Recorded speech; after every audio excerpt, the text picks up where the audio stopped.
Welcome back to another episode of Pro Tips. My name is Dave Dahl from Martin Guitar. Today we're either going to start a debate or settle one. We're going to talk about acoustic guitars versus acoustic-electric guitars. Here we go.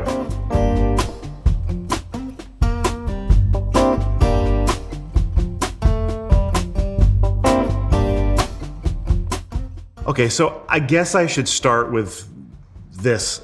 Some of you may not even understand that there was a debate or should be a debate. There's no question. And let me also say that when I talk about a guitar with electronics in it, that does not necessarily make the guitar sound like an electric guitar when it's plugged in. It just sounds like an acoustic guitar just amplified, right? So there are obviously benefits to that. But why a specific guitar versus, a specific guitar with electronics versus not?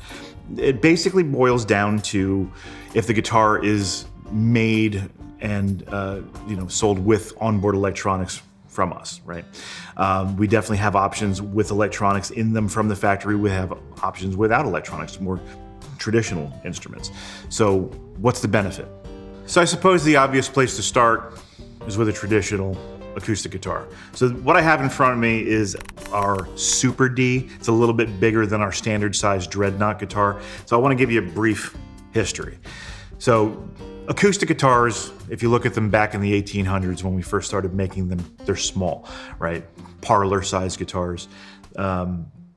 Throughout our history, they've gotten bigger and bigger and bigger. One of the reasons that the Dreadnought was designed was to be able to keep up with ensembles, banjo players, those kinds of things, singers, right? So the idea was to give it more volume, more projection. As more electronic music became popular, a lot of people, and I'm sure you've seen, they've taken these instruments and you just kind of go up to a microphone. So you're still getting the natural sound of an acoustic guitar, just amplified through the microphone. I'm sure you've seen a lot of folk players do it. I'm sure many of you have done the exact same thing.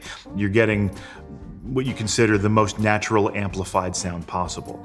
Now, I will say, if you don't want to belly up to a microphone, you do have the option to add electronics to these instruments if you want to do that. And electronics have come a long way over the years. The technology has come a long way. So they really do sound, there's a lot of options on the marketplace that sound really, really great plugged in and give the instrument a very natural sound. While we're talking about history and technology and development, would make sense to showcase one of our newest offerings. This is our SC18. This model, obviously deep cutaway, has electronics on board, sounds great as an acoustic instrument by itself, with the added versatility of onboard electronics.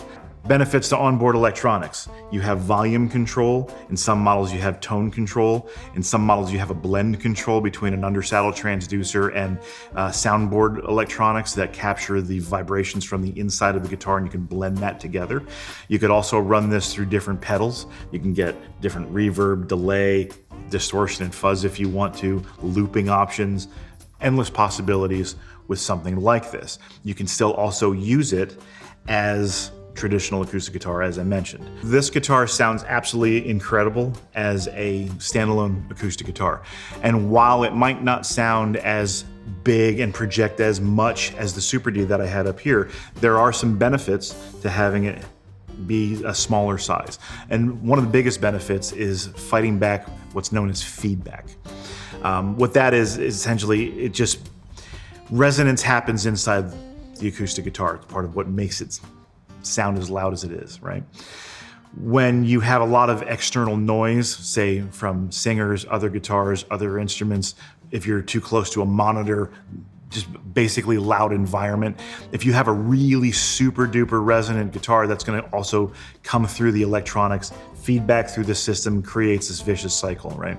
So there are benefits to having something a little bit more compact that again, still sounds absolutely incredible as a standalone acoustic instrument, but still is able to fight all of that feedback, still provide a natural acoustic sound when you plug it in, and we do a great job with that with these guitars. Now, one of the things that you've heard me say probably over and over again, there's no wrong answer when choosing the guitar, right? You have to use what's right for you. That's an important factor. For me personally, if I'm playing in a live application with my band or even just myself as a solo artist, I'm going to typically use something with onboard electronics in it. I like having the controls at my fingertips. I like the ease of use with just being able to plug in and go, right? However, when I'm recording in the studio, I'm going to typically use a traditional acoustic guitar that just has that different warmth and projection of sound, right? Now, again, that's what I do. That's not necessarily to say that's what you should do. Can you use this guitar, for example, since it's here, for both applications? Absolutely. I could do that today. But again, with anything, get out there, play them, see what works right for you. Lots of options available. So as I said at the beginning of the video, I'm either gonna start a debate or settle one, whether you're looking for something completely traditional, whether you're looking for something very, very modern. In the grand scheme of things, they both do the exact same thing, just in different ways. So as with anything, it's personal preference. Get out to your local dealer, get these instruments in your hand, play them, check them out, see what works best for you. We'll see you on the next episode of Pro Tips. Thanks.